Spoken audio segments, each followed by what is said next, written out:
자발적으로 전국에서 정당이 형성된 것은 국가혁명당이 처음입니다.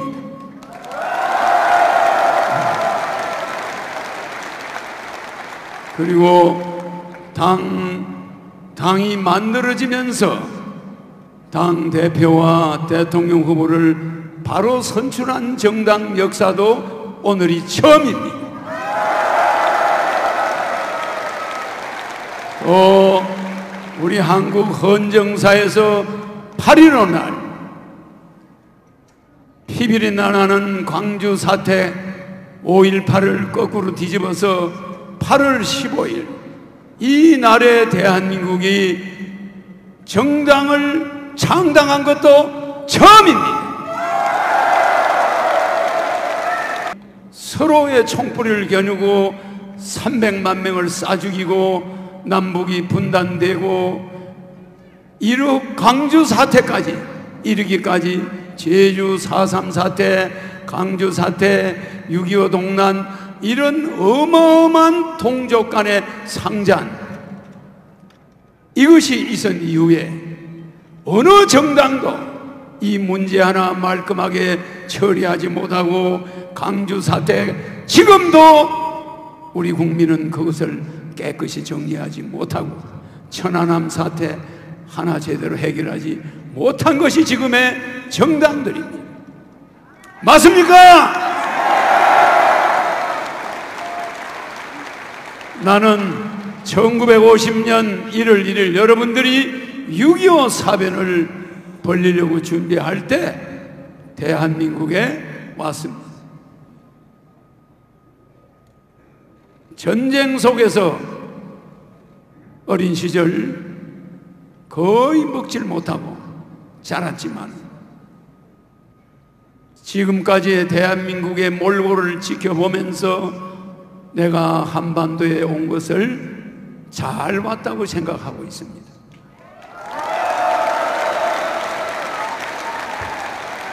내가 아니고는 정당에서 경선을 해서 서로 대통령 하겠다고 나가는 그러한 구심점이 없는 정당 제도, 서로의 마타도 작전으로 자기가 후보가 되겠다고 상대를 헐뜯고 비웃고 조롱하면서 국가의 지도자가 되겠다고 해서 된 사람들, 그런 사람들이 청와대에 들어가서 대한민국이 잘 될 거라고 보십니까?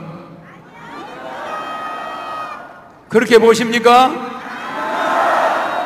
이제 대한민국은 8.15 해방이 아직도 되지 않았다가 오늘이야말로 비로소 대한민국이 해방되는 날이라는 걸 알아야 합니다.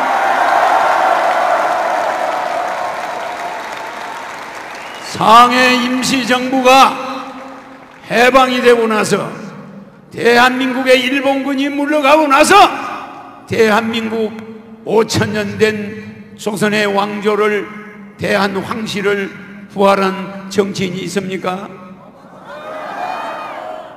그 대한황실이 우리의 고종 황제를 무너뜨리고 그 황비를 입본도로 목을 자른 자들이 엄연히 일본에 살아있는데 어떻게 대한제국을 그대로 두고 대한민국을 건국할 수가 있습니까? 대한민국은 엄청난 5,000년 역사를 단절하고 태어난 국가로서 지금까지 그 참담한 모습을 보고 나는 통탄하지 않을 수가 없었습니다.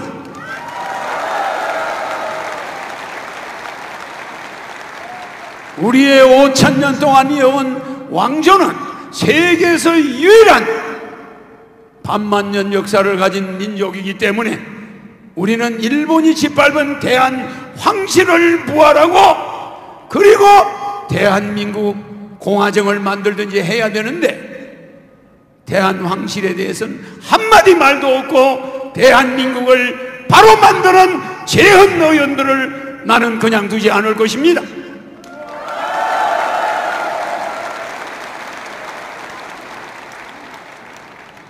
나는 어떤 개인이나 대통령이나 어떤 정치인을 한 번도 비판하거나 나무란 적이 없습니다만은 대한민국 역사는 국민들이 책임이 있기 때문에 나는 이런 말을 하는 것입니다. 그래서 나는 30년 동안 내가 초등학교 때, 중학교 때, 고등학교 때 만들어 놓은 공약, 3.3 공약, 그런 공약을 어린 가슴에 새기면서 대한민국 유엔 판문점의 유엔 본부를 가져와야 되는데, 어떤 정치인도 유엔 본부를 유엔군이 최초로 참전해서 최고로 많이 죽어간 한반도에 유엔 본부를 두지 않고 미국에 들러리를 서는 하나의 단체로 만들어 놓고 있다는 것, 나는 용납할 수가 없습니다.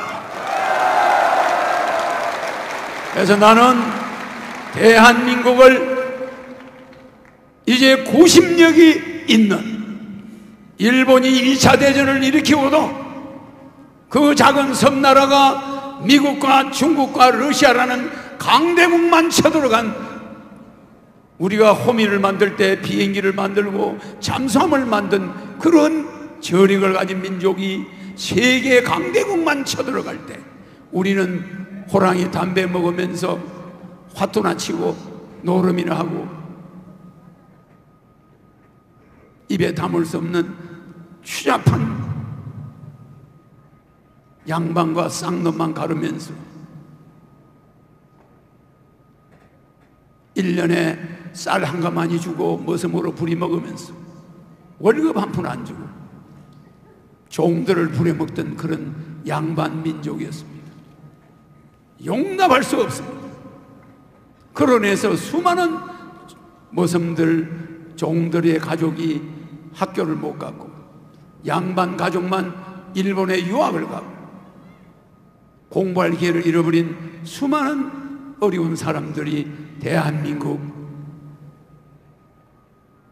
이 땅에 한을 품고 돌아갔습니다.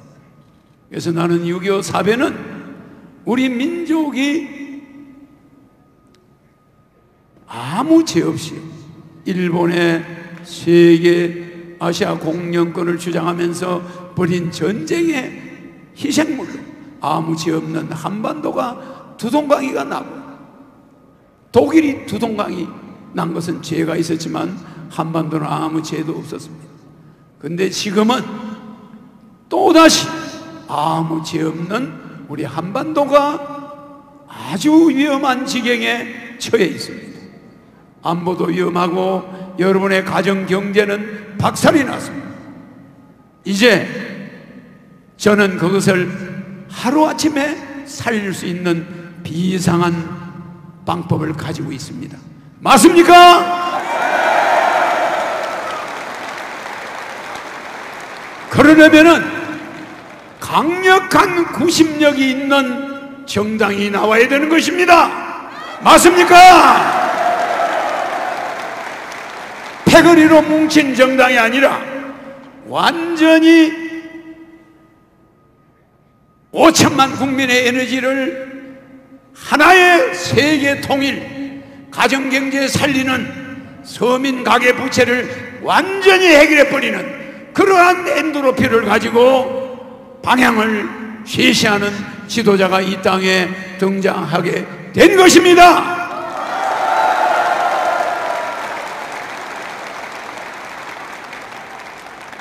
그러므로 국가혁명당은 구심점이, 영국이 작은 나라인데도 여왕이 있으므로, 왕조가 있음으로써 세계 연방을 만들어서 전 세계를 석권했습니다. 일본이 왕이 있음으로써 중국과 미국과 러시아를 쳐들어갈 수 있는 저력이 있었던 것입니다. 우리 민족은 그런 구심점을 잃어버리고 풀뿌리 민주주의를 한다면서 세계에서 유례가 없는 예산 낭비 국가, 세계가에서 유례가 없는 지자체, 시의원, 구의원, 도의원, 이런 망측한 지나친 민주주의의 발달로 콩가루 집안이 되어버렸습니다. 맞습니까?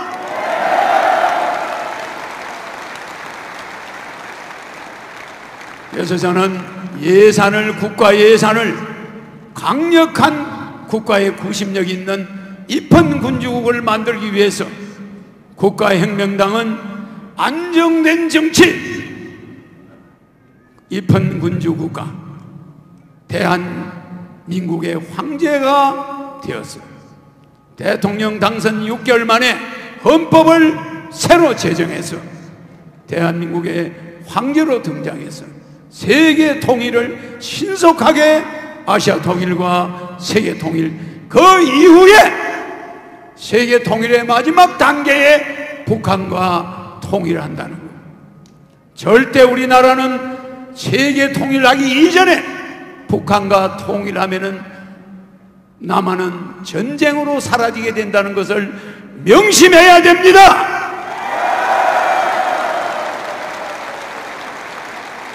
대한민국 남북 합쳐서 8천만이 하나가 되면은 경제가 발전할 것이다. 이런 달콤한 말에 여러분 현혹되면 우리는 대한민국을 잃어버리게 됩니다. 나는 단 한 번도 예언이 틀린 적이 없는 사람입니다. 박근혜 대통령이 대통령 선거에서 승기를 잡고 TV에 나오고 한참 선거를 할 때 박근혜 대통령은 4년 만에 물러나게 되고 촛불시위, 탄핵, 국회 가서 개헌을 주장하면서 돌파하려고 하지만 청와대에 수많은 사람이 연루되는 구판이 일어나가지고 쫓겨나게 된다. 당선은 51%로 붙을 것이다. 그 말을 내가 한 적이 있습니다. 틀린 적이 있습니까? 내가 말한 것이 6가지가 한 개도 틀린 적이 없습니다. 트럼프 대통령이 16명 중에 꼴찌를 할 때 저 사람을 대통령으로 만들어야 한반도 전쟁이 안 나고, 힐러리가 대통령 되면 한반도 전쟁이 일어날 수 있으니 힐러리를 떨어뜨려야 되겠다. 내가 그런 말을 하고 나서 내 말대로 됐죠? 내 말에는 권세와 권능이 있습니다. 내가 말한 것은 이루어집니다.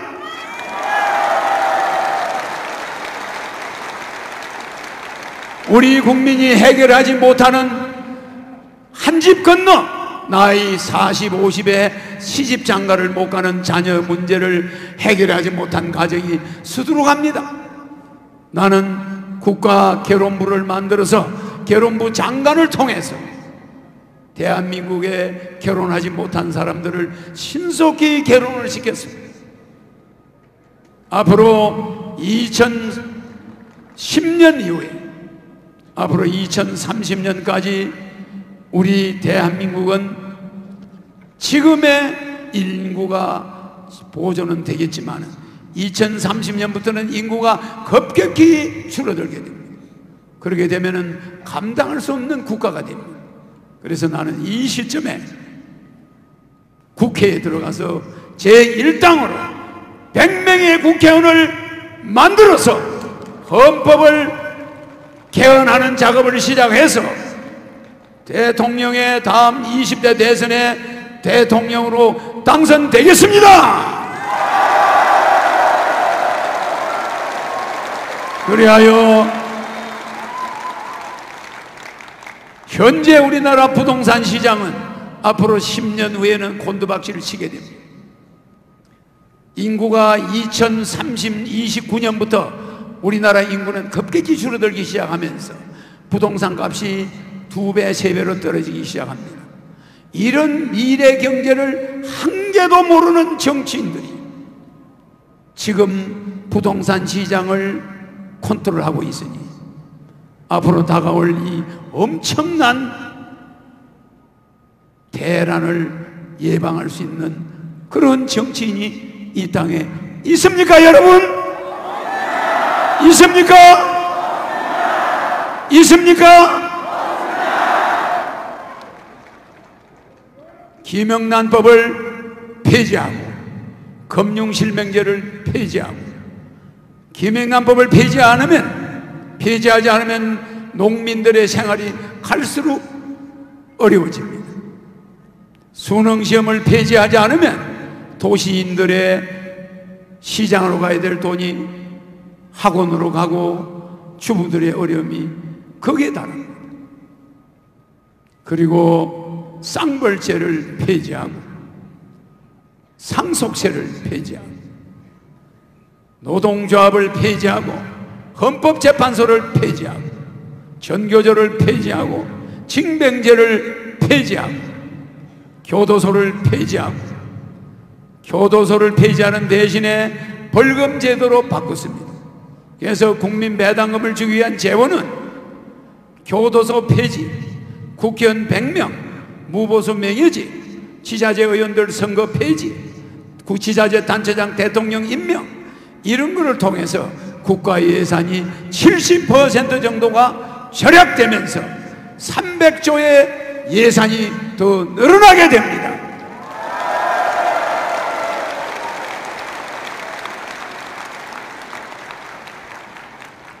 그러므로서 우리는 8.15 해방이 오늘 해방된 날이라고 하지만 우리의 해방은 지금도 일본에 의해서 끌려다니며 매년 일본에 수출 거래해서 1년에 300억 불을 일본에 우리가 보태주고 있습니다. 300억 불이면 얼마나 많은 돈이냐? 1960년에 65년에 우리가 일본에서 8억 불을 받아올 때, 대일 청구권 자금 8억 불을 받아올 때, 그때 우리나라 해외 총 수출이 1억 7천만 불이었습니다. 1억 7천만 불. 그러니 우리가 매년 지난 약 20년간 일본에 평균 250억 불, 300억 불씩의 적자를 기록하면서 일본에다가 우리가 10년 동안 쌀농사 지은 걸 매년 갖다 주었습니다. 지금도 1년에 우리가 일본에 갖다 바치는 돈이 우리 대한민국의 쌀농사 지은 거 몽땅 10년을 모아야 1년 동안 일본에 갖다 주는 돈 정도 됩니다. 그니 우리는 농사 지어나 많아요. 그니 일본은 철수해가지고 일본에 앉아서 기술로 한국을 식민지화 해가지고 돈을 1년에 300억 불씩 흑자를 내고 우리는 일본에 300억 불 적자를 보고 있습니다. 그러니 일본이 그렇게 대한민국 국민만 일본을 만만하게 보지 미국, 영국, 프랑스, 중국, 러시아는 일본을 상당히 무서워합니다. 우리가 일본에 우리의 힘을 기르지 않고 일본과 맞닥뜨려가지고 지금 피해본 것이 불과 며칠 사이에 100억 불을 넘었습니다. 어마어마한 시가총액, 주식 시가총액이 100조가 달아나 버렸어요. 120조 정도가 일본과 싸우는 바람에 날아가 버렸어요. 어떤 노동자가 거기 돈 몇 억 받겠다고 소송했는데 그것으로 시작해서 우리가 일본에 피해 본 것이 벌써 120조 정도. 앞으로 점점 더 피해가 늘어날 겁니다. 그러면 우리 경제는 점점 압박을 받을 거예요. 앞으로 내가 20대 대통령에 나갈 때까지 우리나라는 엄청난 압박을 받을 것입니다. 경제도 어려워질 것입니다. 부동산 시장도 점점 침체되다가 앞으로 10년 이후에는 내리막길로 들어가면서 한국의 부동산은 쓰러지고 말 것입니다. 자, 이런 걸 살려낼 수 있는 유일한 사람 누굽니까? 누구라고요? 나는 대한민국에 오지 않아도 갈 나라가 많고 나는 대통령 안 해도 할 일이 많습니다. 그러나 너무나 많은 가정이 죽기 일보 직전까지 간 가정, 가계부채 때문에 돈 벌어봐야 은행에 이자 내면 시장에 갖다 줄 돈도 없고 물건 사올 수 있는 돈도 없고, 이런 어려운 가정이 점점 늘어납니다. 그래서 나는 국가의 외채, 또 가계 부채, 이런 문제를 양적 완화를 통해서, 대통령이 되면 국가혁명당은 매년 1,500조, 3년 동안 국가 총화폐 발행 1,716조의 3배를 찍어내서 양적 완화로 인해서 서민 가계부채를 100% 상환해주고 국가 외채를 완전히 처리하겠습니다.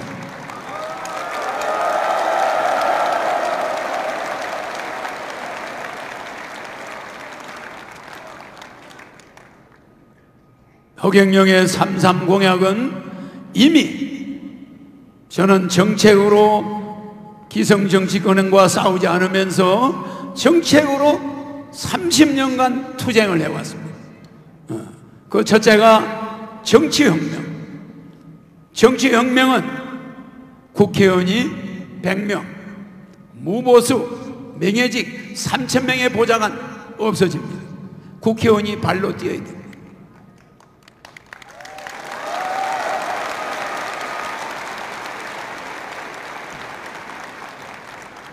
그 돈을 국민에게 돌려줍니다. 또 연간 8,544억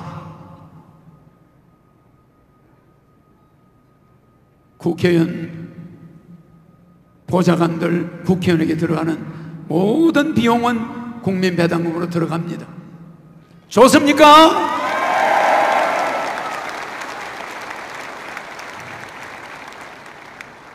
장기적으로는 정당 제도도 폐지합니다.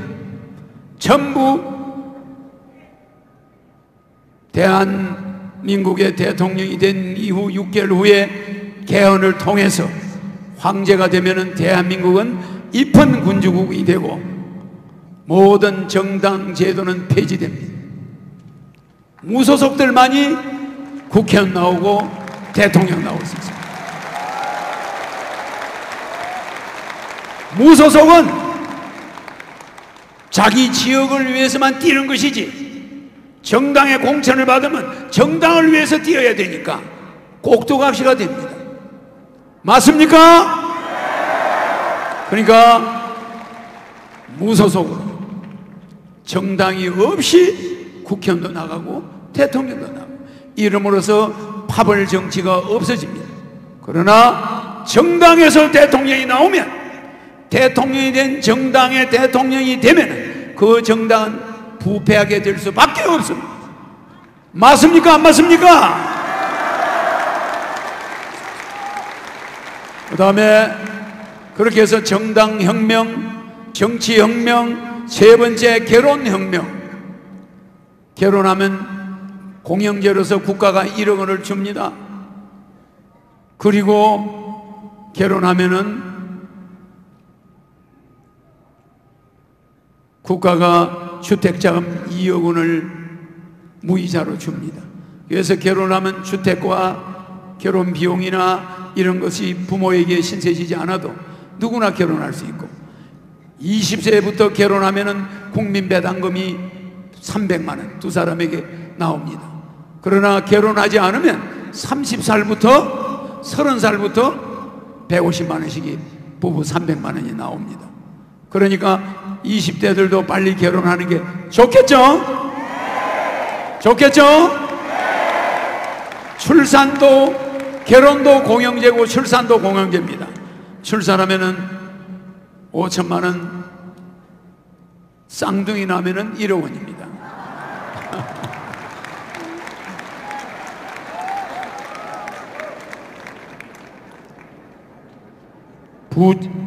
노후혁명, 국민배당금으로 노후 걱정이 전혀 없게 하겠습니다. 여섯 번째, 부채혁명. 가계부채를 대통령이 되면은 제 첫 번째, 첫 해에 1,500조를 찍어서 가계부채를 1,300조, 400조 되는 국민의 가계부채, 은행부채, 집을 제피고 은행에 돈을 쏘아선 사람은 100% 그 돈을 국가가 채권자가 되고 거기에 대한 이자를 연간 40조입니다. 40조의 이자를 국가가 대신 지급해 줌으로써 국민들은 월급에서 은행 이자를 안 내도 됩니다.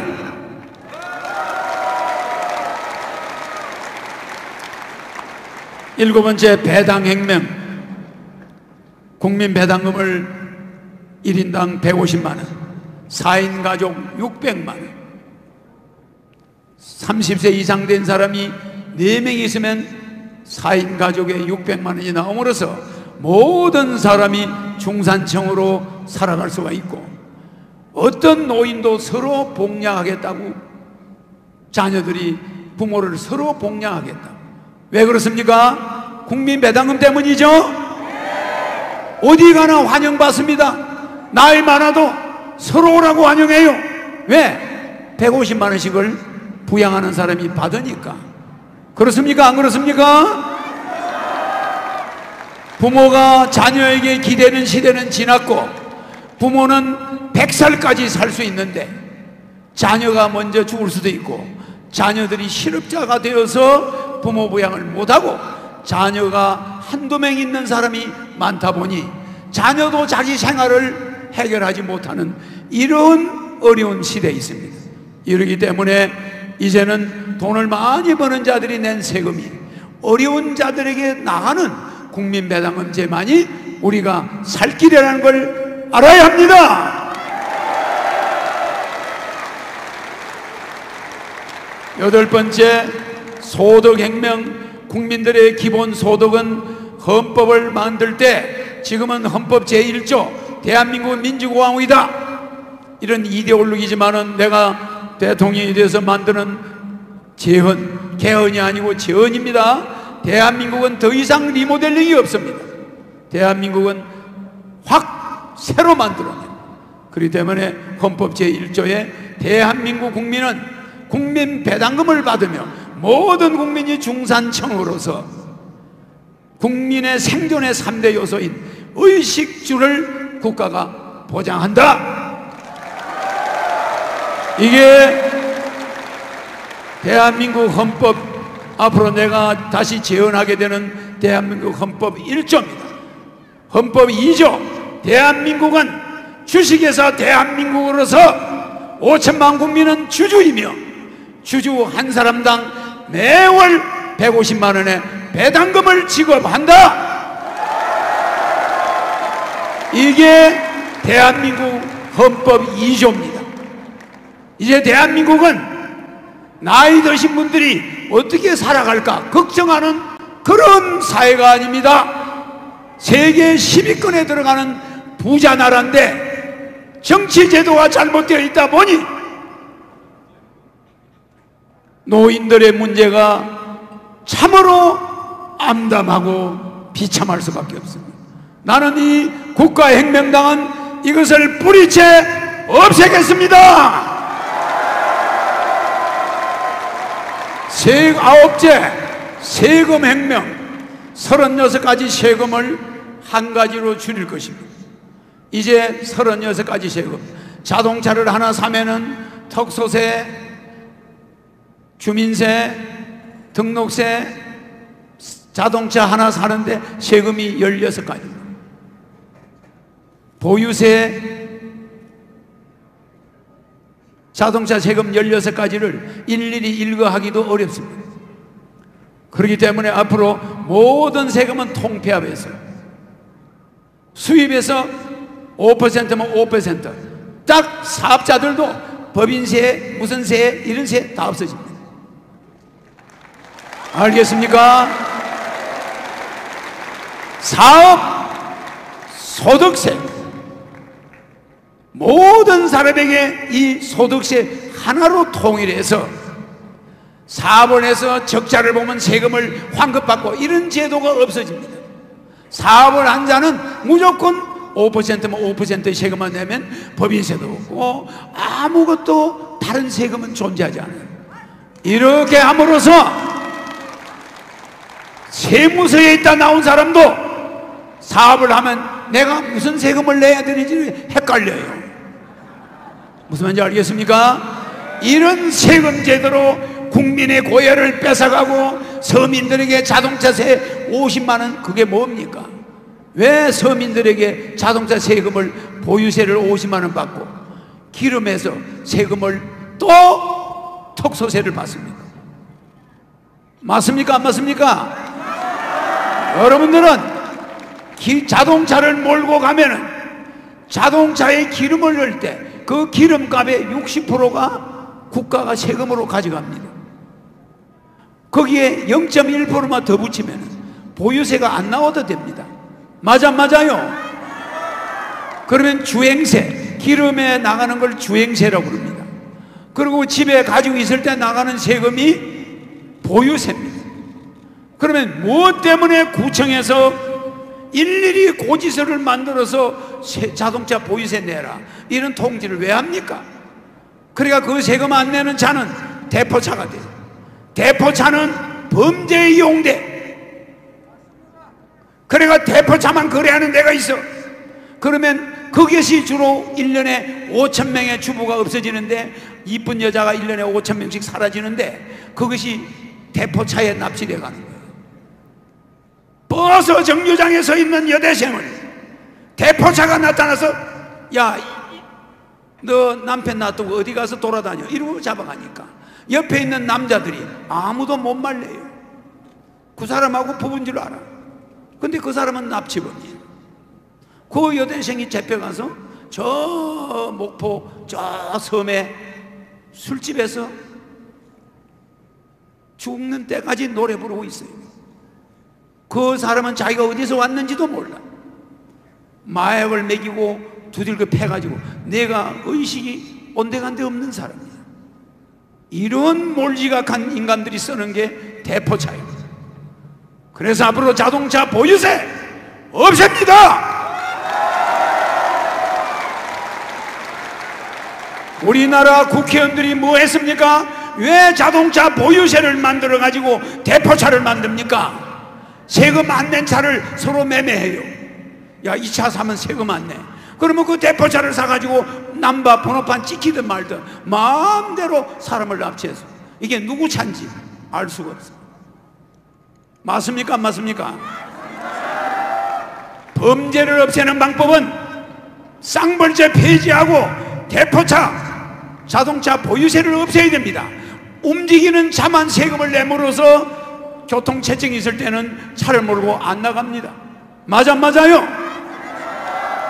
차가 막히는 데는 안 나가요. 왜? 기름 많이 떼면 세금이 많이 나가니까. 그런데 1년 내내 몇 번 타지도 않고 주말에만 타는 차를, 집에 아파트 주차장에 세워놓은 차를 세금 내라, 몇 달 만에 50만 원 내라, 60만 원 내라. 그러면 여러분 월급쟁이들이 얼마나 힘듭니까?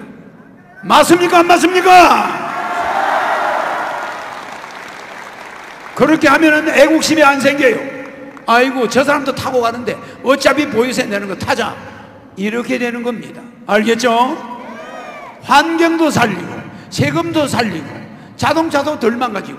좋아 안 좋아요? 그래서 세금 혁명, 9번째 세금 혁명합니다. 10번째 신불혁명. 신용불량자는 내가 대통령 되는 즉시 100% 없어집니다. 알겠죠? 그 대신에 신용불량자 정가가 있는 사람들만은 무이자 융자를 해줍니다. 국가가 보증을 섭니다. 신용불량자가 집을 살 때 무이자 융자를 해주게 합니다. 알겠죠?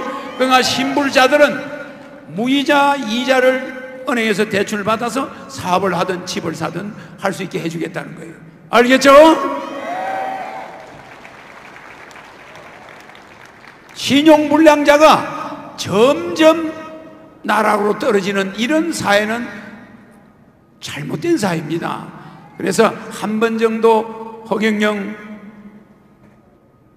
대통령이 되면은 기회를 주겠다는 거예요. 좋습니까? 안 좋습니까? 교육혁명, 수능 폐지, 아시죠?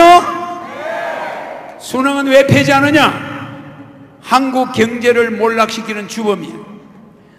월급을 500만 원 받아온 중산층이 아들 2사람 학원비 주고 나면 생활비가 안 남아. 생활비가. 그러면 그 학원을 안 보낼 수가 있나? 그러면 그 생활비가 안 남는 돈을 가지고 또 은행 이자를 내야 돼.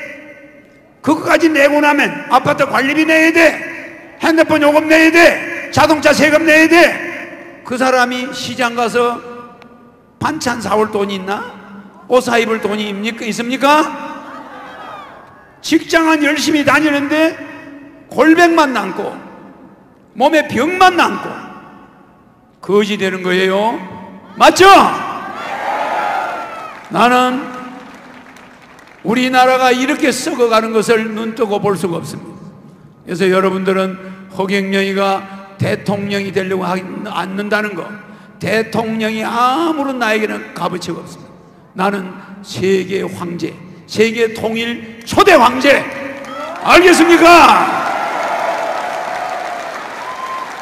대한민국을 세계를 통일해야만 북한을 통일할 수가 있습니다.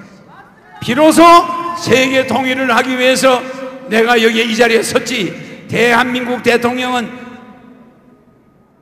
길거리를 못 달릴 정도로 인기가 있는 사람이 무엇 때문에 꼭 대통령을 해야 되겠습니까? 맞습니까? 안 맞습니까? 대한민국 대통령만큼 욕을 많이 먹는 사람이 없습니다. 여러분은 문재인 대통령 내가 욕하지 말라고 그랬죠? 하지 말라고 그랬죠?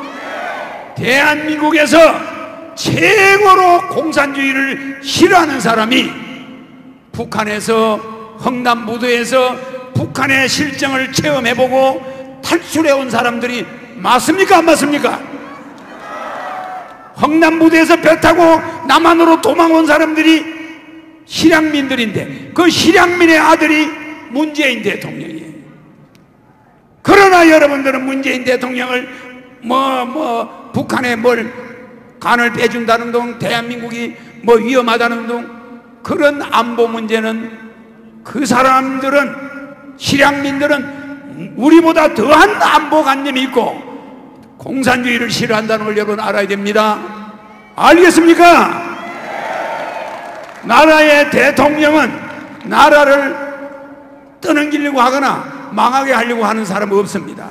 그 밑에는 수많은 교수들이 어드바이스를 하고 있고 그 사람의 사상을 의심해야 될 이유가 없는데도 우리는 입만 열면 대통령을 욕하고 허경영의 공약에 관심을 가지셔야 됩니다. 알겠습니까?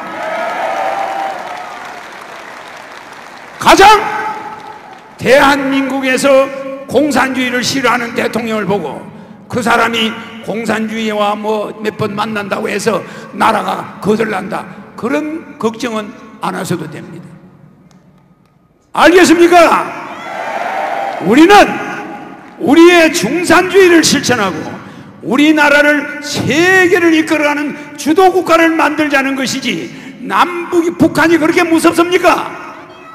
걱정하지 마세요.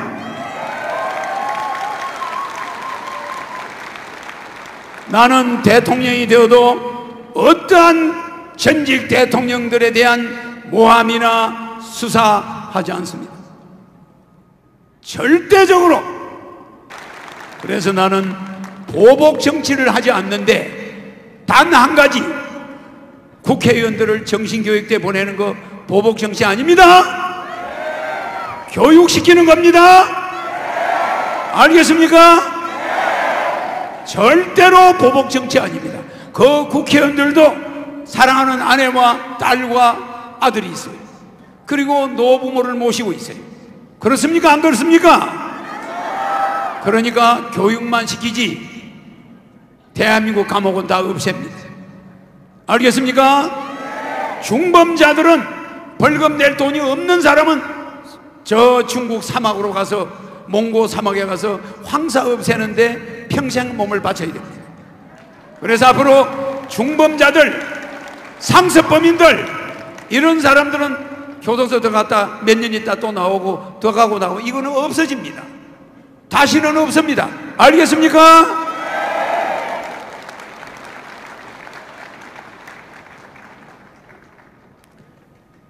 교육사업은 수능 폐지고 사법혁명, 우리나라는 상고법원이 적습니다.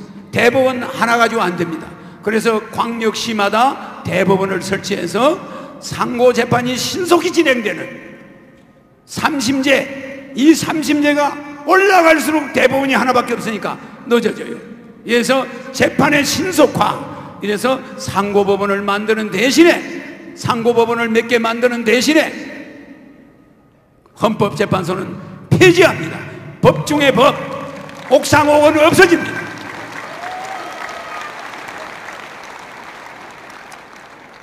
대법원, 상고법원을 강화하는 대신에 논란의 여지가 있는 헌법재판소는 폐지하겠습니다.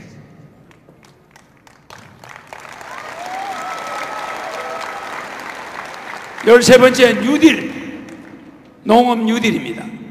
누구나 20살부터 100살까지 누구나 뉴딜 단지에 가서 들어가면은 먹여주고 재워주고 100만 원입니다. 농사 짓습니다. 젊은 애부터 노인까지. 농업 뉴딜 아시죠? 전국에 뉴딜 단지가 1000개 만들어져 가지고 노후된 농민들, 나이 많은 농민들은 거기서 이제 농사 짓는 것을 뉴딜 단지에다 논을 갖다 바치면, 논밭을 바치면 국가가 농사를 지어줍니다. 알겠죠? 농업 뉴딜. 그리고 그 뉴딜 단지에 가 있다가 다른 뉴딜 단지로 갈 수 있습니다. 전국에 속초 뉴딜 단지에 있다가 제주도 뉴딜 단지로 갈 수 있어요. 날씨가 추우면, 여름엔, 겨울에는 남쪽으로 갈 수도 있고, 이렇게 이동을 마음대로 할 수가 있습니다. 그 다음에 금융혁명, 새만금을 세계적인 금융 메카로 만들고, 당진, 태안반도, 영종도, 강화도 이 일대가 세계적인 금융단지가 돼서 세계 금융의 메카로 한반도가 등장하면서 그곳에 세계적인 공항, 지금 인천공항 같은 공항이 또다시 신설되게 됩니다.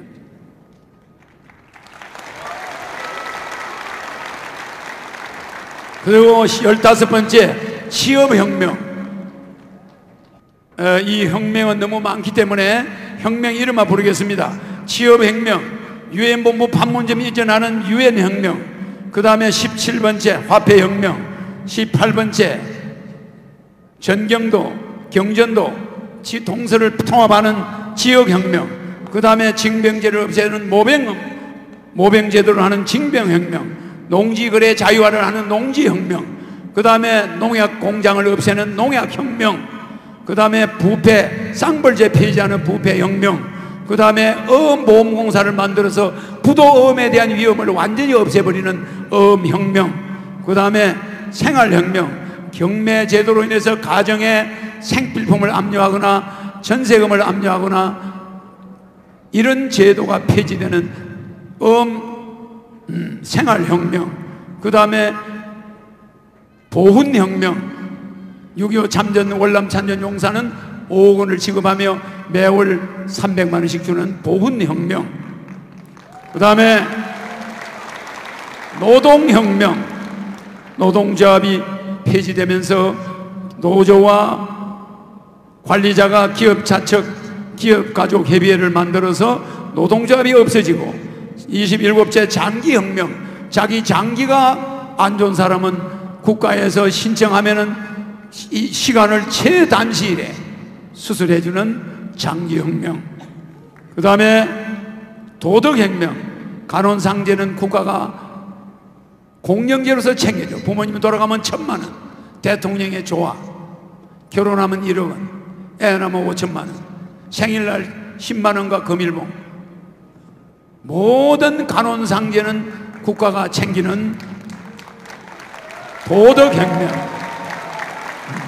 그 다음에 29번째 장애혁명, 행복추구권을 확대해 줍니다, 장애인들은. 그 다음 주택혁명, 그 다음에 벌금혁명, 모든 죄수들은 벌금으로 해서 연간 100조 정도를 확보해서 국민 배당금으로 쓰고 죄수들은 벌금을 내면 되는데 아주 중한 범죄자들은 벌금으로 되지 않습니다. 그거는 일부밖에 안 됩니다. 자, 벌금혁명. 그 다음에 32번째 카드혁명.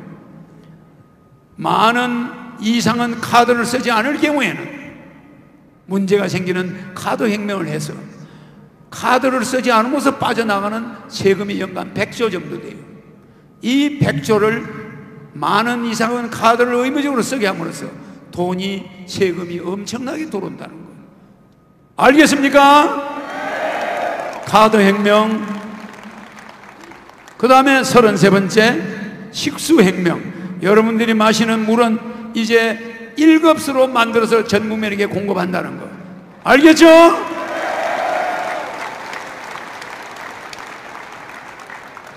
이 33가지 혁명을 30년 전에 만들어서 대통령에 출마했던 사람이 누구죠? 누굽니까?